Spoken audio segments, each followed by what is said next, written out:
Flack math! Give me some math and I'll give you some flack. Flack math!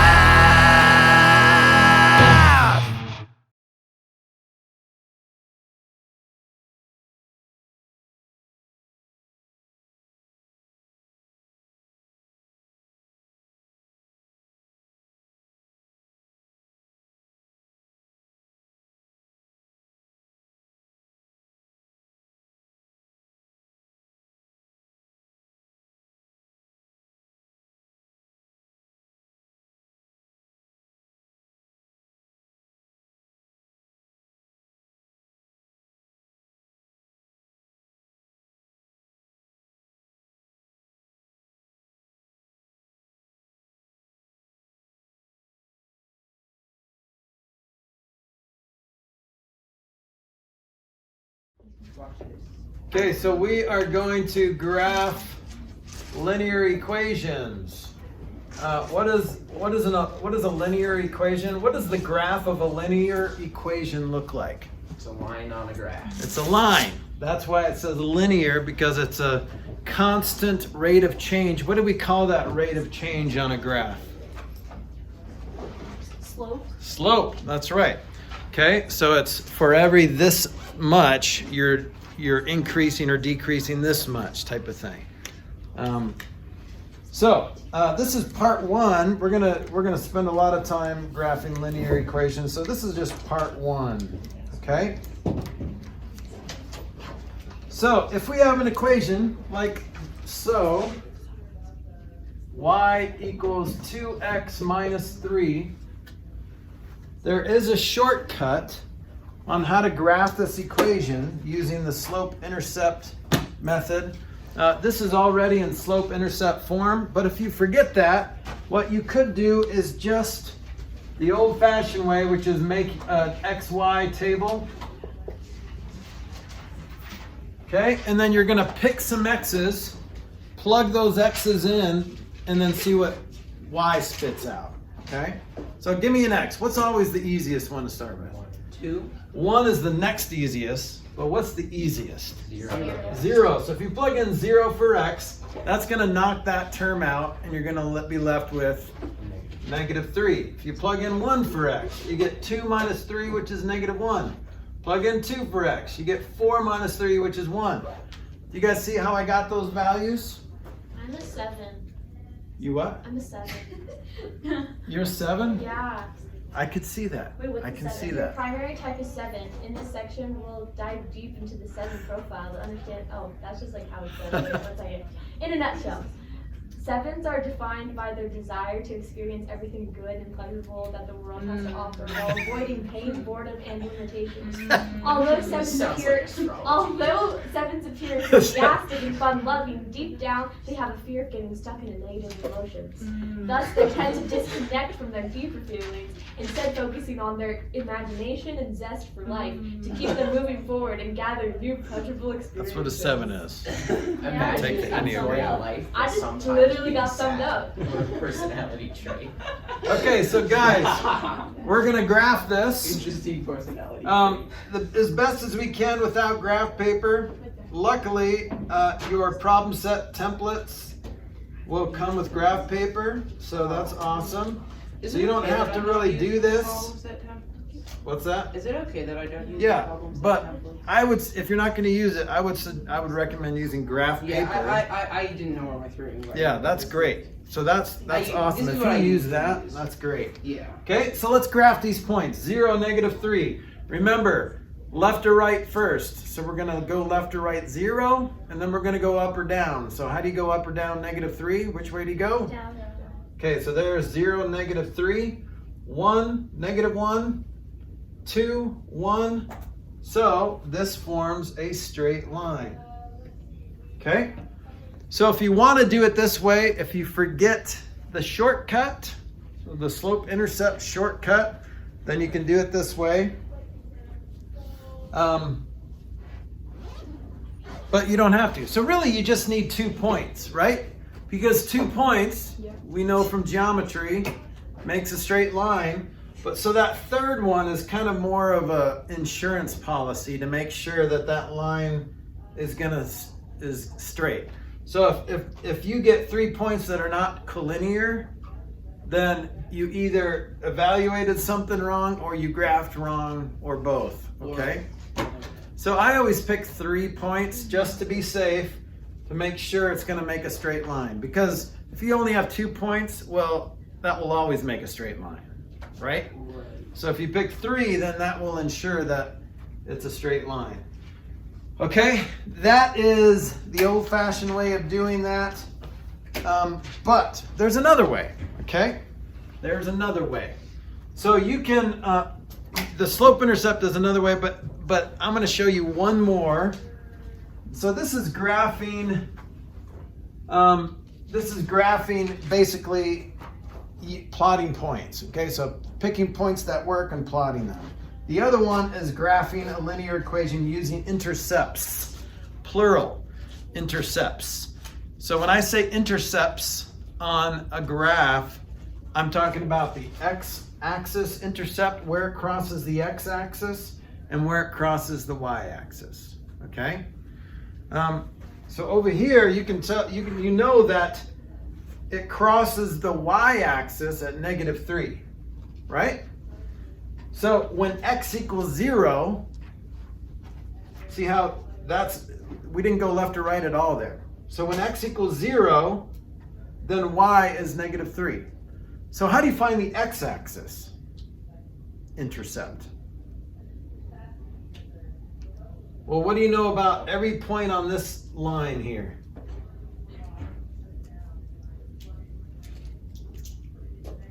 You know one of the coordinates on this line. 0. Y is 0. So the y-axis intercept is when you set x equal to 0. The x-axis intercept is when you set y to 0. Well, let's try that. Let's say that y is 0. If y is 0, then what does it take for you to get down to 0?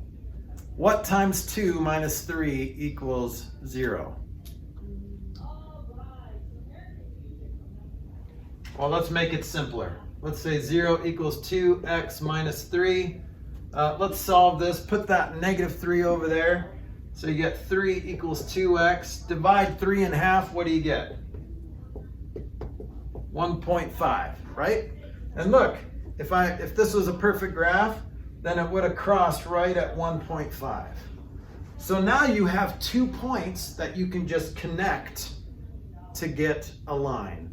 So a 0 is always the easiest thing to plug in both of these letters. So you can substitute 0 for x and 0 for y, and that's always the easiest way to get 2 points right away, okay?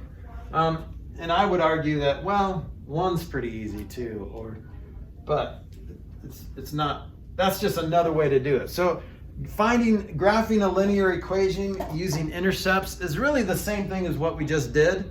We just picked 0 for x and 0 for y to see what we get, okay? All right, now, the third is the most important way, because this is going to save a lot of headaches, is the slope-intercept method. But you first need to be reminded of, if you don't know already, you need to learn this, how to calculate slope. Slope equals what over what? Rise over run. Right, and on a graph, rise, how much up or down it is like the y value, right? So as the y value changes, it goes up or down, okay? So, and then run is how much left or right it is. Okay, there is a slope formula. Slope equals the difference in the y values, because that's how much it changes, the y value changes. So this is the change in y values, because that's how you calculate how much it rises or drops. And then the run is the change in x values. Okay, well, what math operation calculates change? Subtraction. Okay, so your change in age from now and when you were 10 is your age minus 10, right? So you're going to do y2 minus y1. It doesn't matter what order you do it in, just as long as you're consistent. So you could say the y1 minus y2 over x1 minus x2. Okay, so this is called the slope formula. Slope formula. Slope is designated by m because of all the letter m's in the word slope. y2 minus y1 all over x2 minus x1. So change in y values over the change in x values. In upper level math, this delta symbol is change, means change in. You don't need to write that down if you don't want to, but if you ever see that triangle, like that means change in y values divided by the change in x values. Okay? But you can't do it this way because the order is important. You can't say y2 minus y1 over x1 minus x2. You can do that with distance formula because you end up squaring that number anyway. So if you reverse a subtraction problem, you get like the negative version of it, right? But when you square the positive and the negative version, like 3 and negative 3, if you square those two numbers, you'll still get positive 9. So in the distance formula, it doesn't matter what order you do the subtraction in. But in the slope formula, it does, okay? So that's how you calculate slope. So slope is always a fraction, or you always have to think of it like a fraction. So over here, this guy is actually our slope. The slope is whatever is the coefficient of the x. Whatever the x is being multiplied by. Okay? Now, if it's not a fraction, you need to think of it as a fraction. How do you think of 2 as a fraction? Put it over 1. Right, put it over 1. So your rise is 2 and your run is 1. Okay? So 2 means you're going to go up because it's positive, and positive 1 means you're going to go right because on the x-axis, right is positive and left is negative. Okay? So you're going to go up 2, right 1. Okay, now what's the negative 3? What's this number? What's that represent? Isn't that where you start on the y-axis? Yep, so that is the y-axis intercept. Okay, and we just call it the y-intercept, but that's, I think, confusing because the y-intercept, because there's lots of y's, but we're talking about where it intercepts the y-axis. So like, that would be when x equals 0. Yep, when x equals 0. So it's where it touches the y-axis. So here's negative 3. And now that we have 1 point, we can follow the slope, which is the direction to get to our next point. So that's going up 2 over 1. You see that? Yeah. Up 2 over 1. So in order to graph a line, remember you either need 2 points, right? And that third point is more of an insurance policy. Or you just need 1 point and a slope, okay? Because if you have just 1 point, you can draw infinite number of lines through that point, right? Mm-hmm. Okay? But if you have 1 point and a direction to go from that point, then you have your line, okay? So the qualifications to draw a line, you either need 2 points, which is like this, or the 2 intercepts, if you do it that way, or you need just 1 point and then a direction to go from that point, okay? All right, so it's kind of like saying, I live 2 blocks northeast from Chipotle. Your first question is, which Chipotle? Okay, so that's not enough information. I gave you a direction, but I didn't give you a starting point from Chipotle, okay? So if I give you which Chipotle, then you have a starting point and then a direction, okay? Or I can give you 2 cross streets, I guess, or whatever. But live 2 blocks from Chipotle. I do live, but it's southwest. I live southwest from I would eat Chipotle. Chipotle so much. Which Chipotle? I do. Yep. That's 1,000 calories a visit. right there. Wait. Minimum. Which full place do you live by? I'm not going to tell you that. Oh, Is it the Just one wanted just, to know. is it the one just right over there by Safeway? No, I live in Arvada. Yeah, it's around there. No. Okay, Doesn't- so back to this. Oh, I think Chipotle and Qdoba are equal. No, Can't pick a side. Qdoba's queso is fine, but like, there's something about Chipotle that's like seriously special. Okay, so see if you can calculate the slope between these 2 points. Way too much. Oh my god, literally saying no. Yeah. It's so good. Now there's 2 ways to calculate slope. You can throw it into the slope formula, or you can graph it and then count it. See how much it rises and see how much it runs to get from one point to the other. Okay? I think it's easier just to throw it into the slope formula, and you could probably do it in your head, right? Slope formula says subtract the y's on top, subtract the x's on the bottom. And then reduce it if you need to, but you don't really need to. So to do that, you do 3 minus 5 and 2 minus 1, or negative 2 minus Right. 1. So it doesn't matter what order, just as long as you're consistent. So you have, you're doing this point first, then do y1 minus y2, x1 minus x2. It doesn't matter, and I'll show you, I'll prove it. So this is negative 2 over negative 2 minus negative 1, which is plus positive 1, so that's negative 1, which equals 2, right?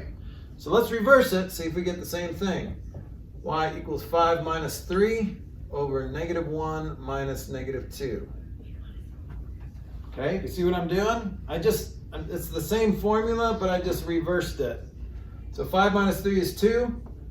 Negative 1 plus positive 2 is positive 1. So either way, we get 2 as the slope. Okay?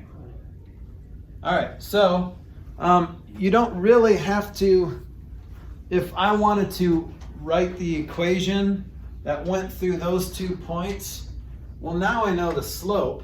So I could say y equals 2x plus something. So I don't know where that y-axis intercept is. But if one of these points was 0 comma something, then that is the y-axis intercept, because the y-axis intercept is where x equals 0. But it's not. So we'll get to that in a second. All right, so the slope-intercept form of equation, we talked about this. So slope-intercept form is just getting y by itself. Because here's what happens when you get y by itself. So you can write that in parentheses, y by itself.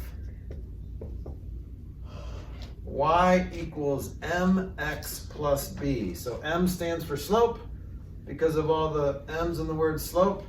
And b stands for y-axis intercept because of all the b's in y-axis intercept. I like to think of it as like your ski slopes and there's some moguls. I don't know. M is pretty slopey. How do you think of the B? Or just M I for don't. now. I'm lost with B. Oh. B has nothing to do with. No. It's very Why frustrating. can't it be not? Being Well, you can't say y because you already have the variable y in I the mean, why is it y minus sx? Because s is confusing because s's look like 5s.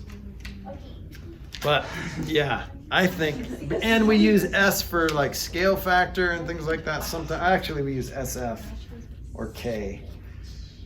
But that's the slope-intercept form.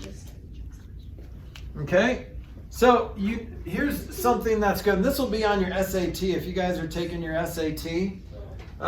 One of the questions will say, which graph represents a positive slope and which graph represents a negative slope? So you have to go through and determine this. Well, this is, if you're going left to right, it's positive. Yes.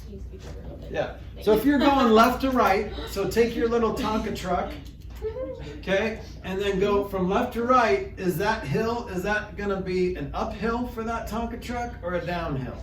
Uphill. Uphill. Okay, so go left to right, because we're Americans, all right? So, and then ride to that road, and either you're gonna go up or down. So that's a positive slope. So you can tell right away if it's gonna be positive or negative by looking at it. Okay? All right?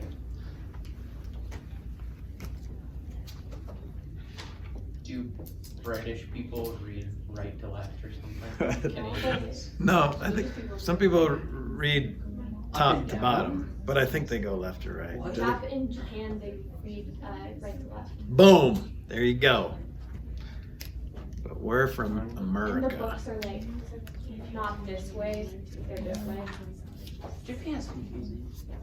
Japan is confusing, but like, They probably think we're confusing. Like, A lot of people think we're We all confusing. are. It's, We all it's easy like. though, because like I read manga and manga's like the books in Japan, and they have like a diagram in front of the page of how to read it.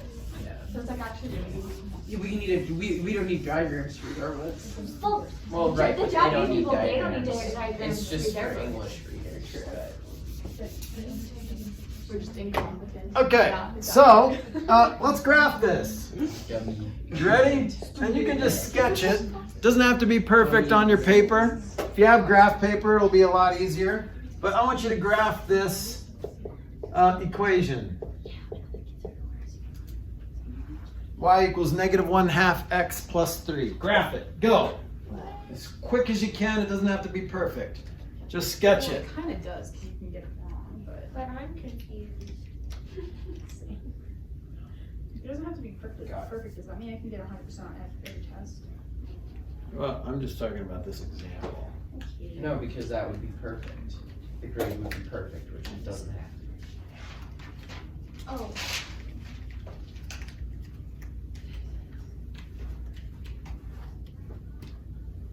Okay, so remember where to start. The y-axis intercept, and then follow the direction of the slope to get to your next point, and then you can just put arrows on the end of them and you can be done.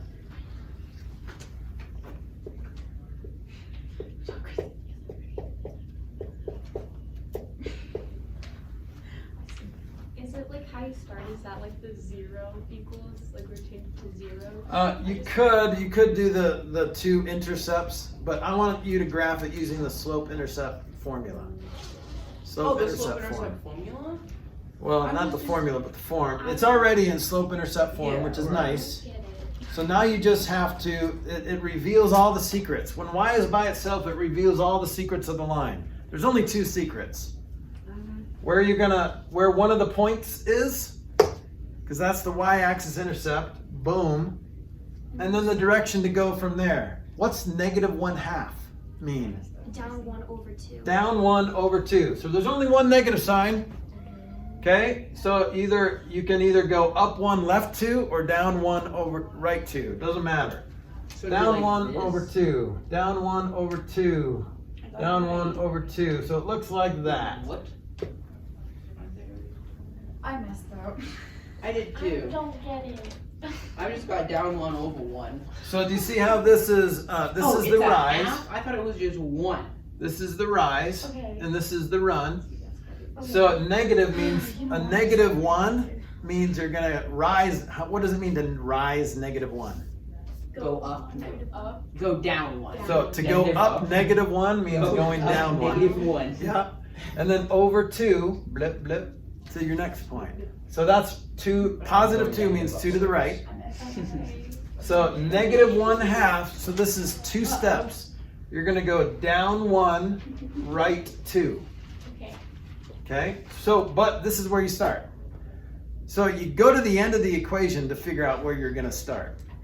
So you're gonna start at 3 on the y-axis, right here. 1, 2, 3, and then you're gonna go down 1 over 2, and then you can do another point if you want. Down 1 over 2, down 1 over 2. Connect those dots and put arrows on the end, and you're done. Okay. All right. What about this? So that's example 4A. Here's example 4B. 3x minus 2y equals 6.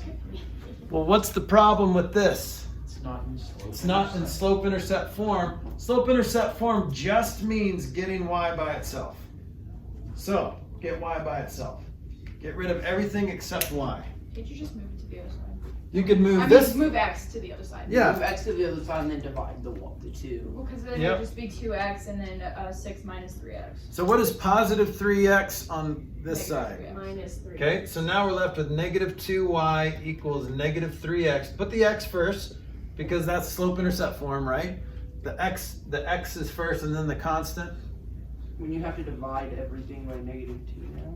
Yep, so now you have to change every single sign in your equation, because you're basically dividing by a negative, and if this was an inequality, remember you would flip the symbol, but it's not. It's just that you can flip the equation sign if you want. It's going to look the same.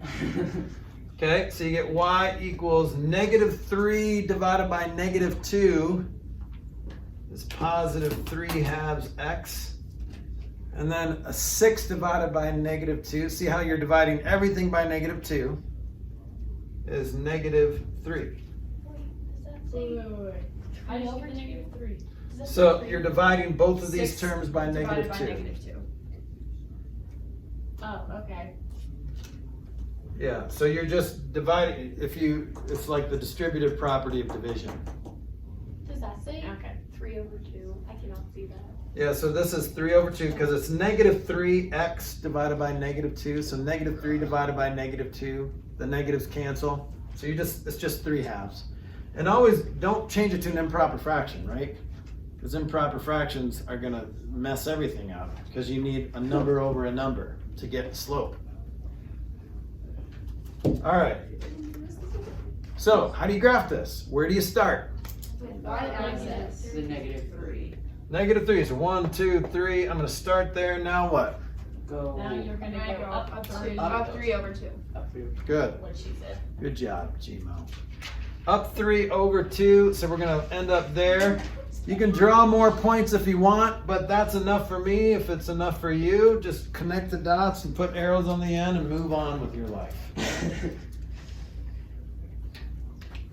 Okay? Got it. So I think it's worth it to always just put it in slope-intercept form because right when you get here, you're going to be able to graph this in 5 seconds because you're that good now. And if you do a few more of these, you'll be masters of 2 this seconds maybe. concept. Maybe 2 I think seconds. some people can Yes. down to 1 second. So, the last example's real life, and we're going to move on. It's about railroads. It's probably interesting, but we'll never know. Flack math. Give me some math and I'll give you some flack. Flack math.